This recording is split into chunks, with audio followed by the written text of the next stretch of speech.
Bonjour à tous, bienvenue sur ma nouvelle chaîne YouTube. J'ai décidé de créer une chaîne YouTube pour pouvoir vous présenter une fois tous les 15 jours des sujets en liaison avec des thématiques de développement personnel ou de coaching. Je vous remercie donc par avance de l'indulgence dont vous ferez preuve à mon égard pour cette première vidéo, car sachez que je déteste au plus haut point être filmée, donc être devant une caméra, un appareil photo, et que je sors de ma zone de confort pour faire cette vidéo. Pour la première, je souhaitais aborder la thématique du coaching de dirigeants de PME ou de TPE. J'ai imaginé les éléments d'information dont aurait besoin un dirigeant d'entreprise pour se convaincre de faire appel à du coaching. Et je vais aborder la question en 3-4 éléments de réponse. Première question, qu'est-ce qu'un coach? Un coach est un professionnel qui dispose d'un diplôme reconnu par l'État.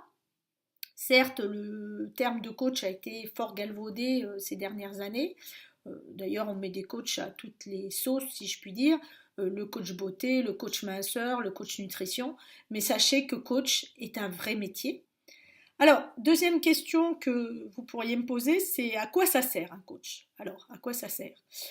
Un coach est là pour vous aider à identifier, à clarifier des objectifs que vous souhaiteriez atteindre et vous aider à les atteindre dans le respect de votre libre arbitre. Alors, cette notion de libre arbitre est importante car sachez que le coach ne prendra jamais de décision à votre place. C'est vous qui restez maître de votre prise de décision. Le coach n'est pas un consultant, ça n'est pas un expert, c'est un expert du changement, si je puis dire, et du processus de changement, mais il n'a pas d'expertise technique comme un consultant. C'est-à-dire si vous employez dans votre entreprise un consultant en ingénierie technique, un consultant en marketing, il va vous apporter des conseils. Un coach ne va pas vous apporter de conseils, un coach va vous accompagner. Alors, il y a une image que j'aime particulièrement bien pour illustrer, qui n'a rien à voir avec le monde de l'entreprise, mais imaginons que vous fixiez d'escalader le Mont Blanc. Eh bien, le coach va être quelqu'un qui va vous permettre d'atteindre cet objectif que vous êtes fixé. Et pour ce faire, donc, il va être à vos côtés. Il va être là pour identifier éventuellement les peurs, les freins qui vous empêchent d'atteindre votre objectif et de gravir ce sommet. Il va être là pour vous motiver, pour identifier les leviers de motivation, ce qui est important pour vous, ce qui a du sens pour vous et ce qui peut faire, en tout cas ce qui peut vous aider à gravir ce sommet. Et puis il va être là pour vous remotiver lorsqu'il est nécessaire, il va être là pour vous faire réfléchir sur le sens que vous voulez donner à votre démarche, le sens que vous voulez donner à votre vie. Donc le coaching, c'est une démarche très introspective aussi, car au-delà de la notion d'objectif, on va balayer plein d'autres choses. Alors, dans le monde de l'entreprise, c'est particulièrement intéressant, car je pense qu'un dirigeant de PME, de TPE, ou une dirigeante de PME ou de TPE, est souvent soumis à un facteur, à savoir la solitude. Alors moi, je l'ai vécu en étant dirigeant d'une petite entreprise, d'une très petite entreprise, et c'est vrai que ces moments de solitude m'ont parfois pesé, car même si vous êtes accompagné, vous avez un conjoint, vous avez de la famille, vous avez des amis, en fait, au final, le choix, les choix que vous devez faire restent dans vos mains à vous. Et cette notion de choix, parfois, est pesante. Et elle est d'autant plus pesante qu'un dirigeant de TPE, voire de PME, eh bien, doit gérer tout un tas de choses, doit gérer des problématiques d'ordre organisationnel, d'ordre administratif, d'ordre financier, d'ordre humain. Ce qui veut dire que tout ça fait qu'aujourd'hui, vous, dirigeant d'entreprise, vous êtes le nez dans le guidon en permanence et que vous n'avez aucune possibilité de souffler et de prendre du recul.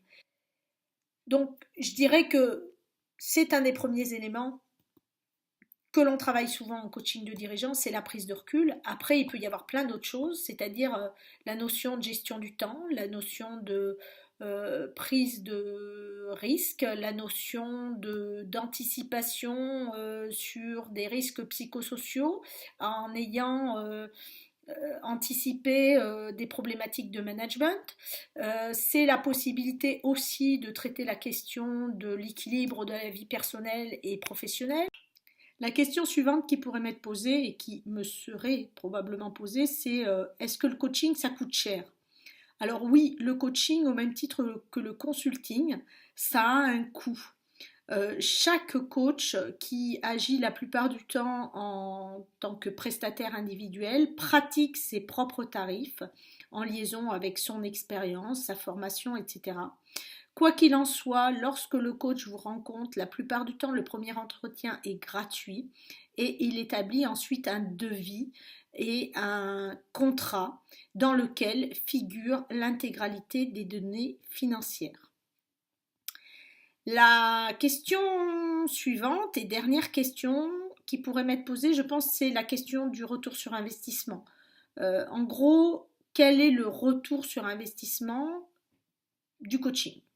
Eh bien, j'ai envie de dire que le coaching, au même titre que certains investissements comme la communication dans l'entreprise, sont des éléments pour lesquels le retour reste quelque peu impalpable. Malgré tout, pour moi, le retour sur investissement tient à plusieurs éléments. Le premier élément, à la volonté du chef d'entreprise et au fait qu'il soit convaincu que la démarche est intéressante pour son entreprise. Et le deuxième élément, qui pour moi est fondamental, c'est l'alliance qui va être créée entre le coach et son client.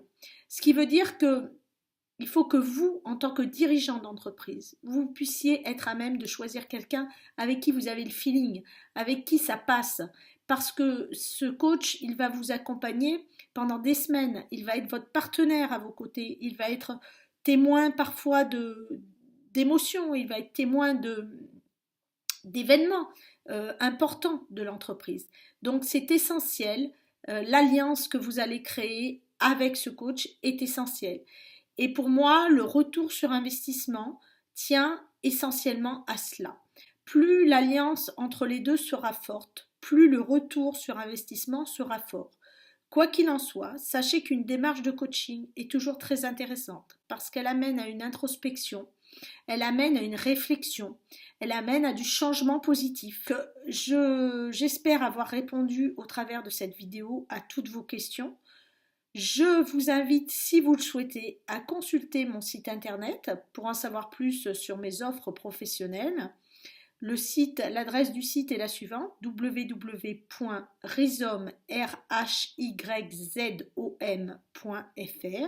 et je vous donne rendez-vous dans une quinzaine de jours pour une prochaine vidéo. À très bientôt et merci de votre attention.